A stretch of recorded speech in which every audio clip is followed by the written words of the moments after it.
মুক্ত হাওয়া, এখানে শুধু ঠান্ডা নিরবতা পাবে হাওয়া। খেজুর গাছে এখন ফুল, খেজুর এখন বড় ফুল ফুটছে। তো এগুলো বড় হইলে এগুলো আপনারা যার যার রিজিকে আল্লাহ যাকে রাখে তারাই খাইতে পারবে। দেশ বিদেশ সব জায়গায়, এই দেশের থেকে খেজুর অনেক জায়গায় যায়। আচ্ছা, আপনি নেই বাংলাদেশে আসলেন, এই সময় আপনার দিনটা কেমন গেছে আর বর্তমানে সৌদির মিতে আপনার দিনটা কেমন যাইতেছে?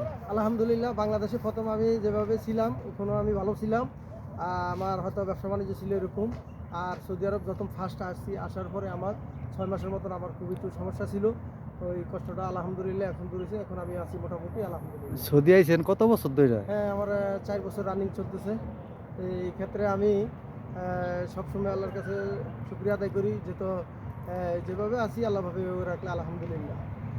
আর আপনার স্ত্রী সন্তানের কথা কি মনে পড়ে না? হ্যাঁ, সব কিছুই মনে পড়ে, সবার সাথে যোগাযোগ করি। আগে তো হয়তো যারা বিদেশ করছে আমাদের পূর্বে, তারা কিন্তু হয়তো যোগাযোগও পারে নাই।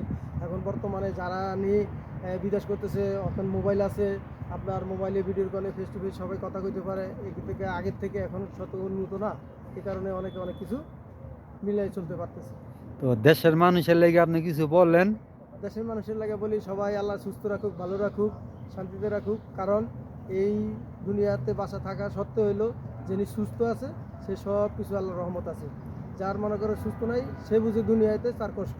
সুস্থ থাকুক এডই, আমি ধন দৌলত টাকা পয়সা ওইগুলি নিয়ে এগুলো কিছুই বলতে চাই না। সুস্থতাই আল্লাহর রহমত।